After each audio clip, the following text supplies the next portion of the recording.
Today's thought of the day is a simple but profound thought. So pay close attention and listen carefully.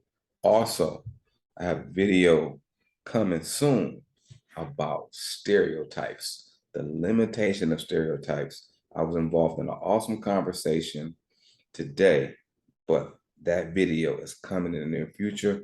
Make sure that you tune in to the channel, because if you are experiencing any limitations, I can tell you, in most cases, in my opinion, the limitation is going to be connected with a stereotype. But this is today's thought of the day.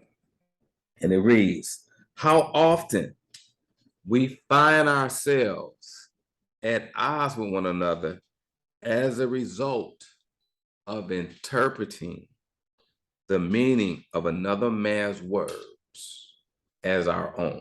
How often we find ourselves at odds with each other as a result of interpreting another man's words as our own. What in the world does this mean?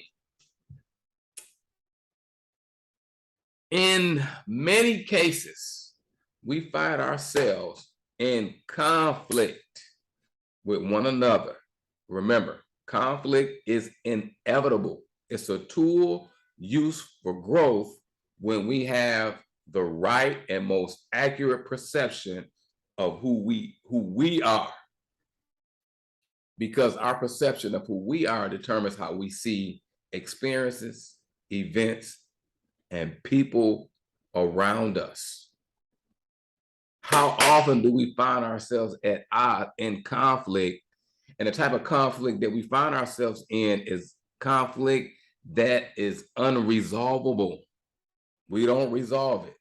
We've all had disagreements, arguments, and misunderstandings with people in our lives, specifically family. And because we fell out with a family member, we never resolved that conflict. All conflict is resolved internally first, then it can be resolved externally. If I never address my value system, if I never address my mentality and my perception in terms of the perception of who I am, the conflict will not truly be resolved, because the mentality just lies dormant until I get in the right environment, which is an uncontrollable environment, and it comes to the surface. We find ourselves at odds with family because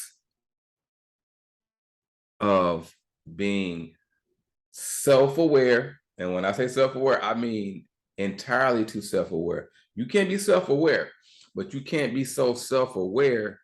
Let me rephrase. It's okay to be self-aware, but the self-awareness that I'm referring to is the self-awareness that's associated with pride and being egotistical, where a person makes a statement, and this is the key point of this video. A person makes a statement, a person exemplifies a behavior, a person says something or they don't say something, verbally and nonverbal communication, and we interpret another man's, another human's, another male's or female's words, actions, behaviors, and non-behaviors as our own. So when we manipulate someone else's action or words or non-actions as our own, and those components don't fit how we see it, how we view it, or our experience, we find ourselves at odds. When we interpret another person's words, now I'm talking about the verbal communication, when we interpret the other person's words, motivation, intent as our own, it sounds like this. This person made this statement.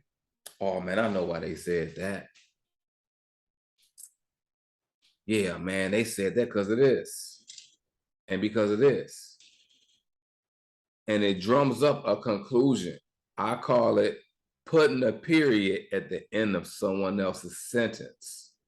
So we drum up this conclusion without collecting the data, without collecting the data, the knowledge, the information, because we feel as though we don't need to, because I already have concluded what this person said, why this person said it, the intent behind what they said, I already understand.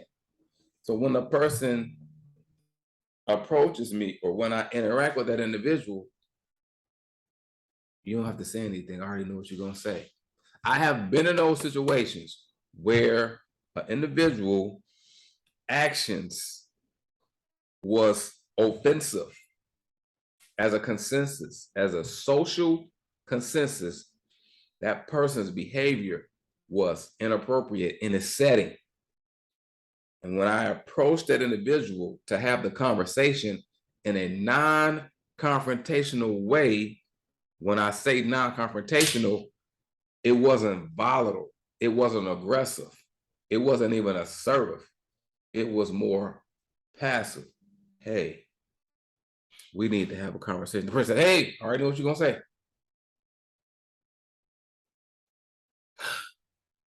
If you knew what I was going to say already, then why did you behave in such a way? If you don't really know what I'm going to say, but your conclusion promotes that I'm going to say this, and this is why I'm going to say it. But see, y'all, it's not about all that.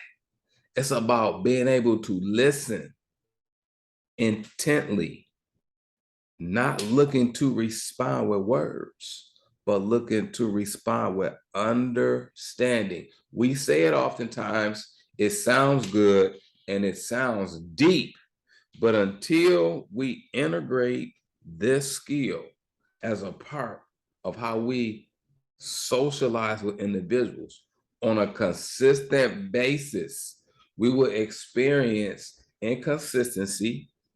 Our relationships some will remain unhealthy, some won't be as healthy as they should be. So let's refrain from interpreting the meaning of someone else's words as my own.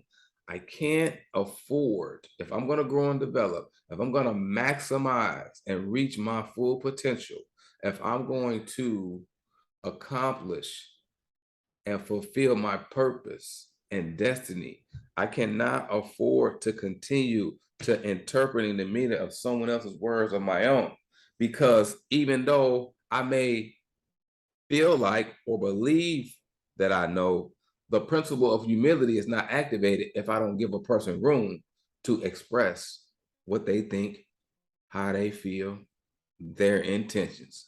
Now, I'm not saying if a person is dumping, because if you dump and you overdump, the container can't house it, you got to stop that individual. But I'm talking about when individuals are sharing. Unless we tap in and listen and gather understanding and understand the person's background, experience, everything that has built them up into the person who you see before you, we will continue to be at odds because we will put a period at the end of someone else's sentence.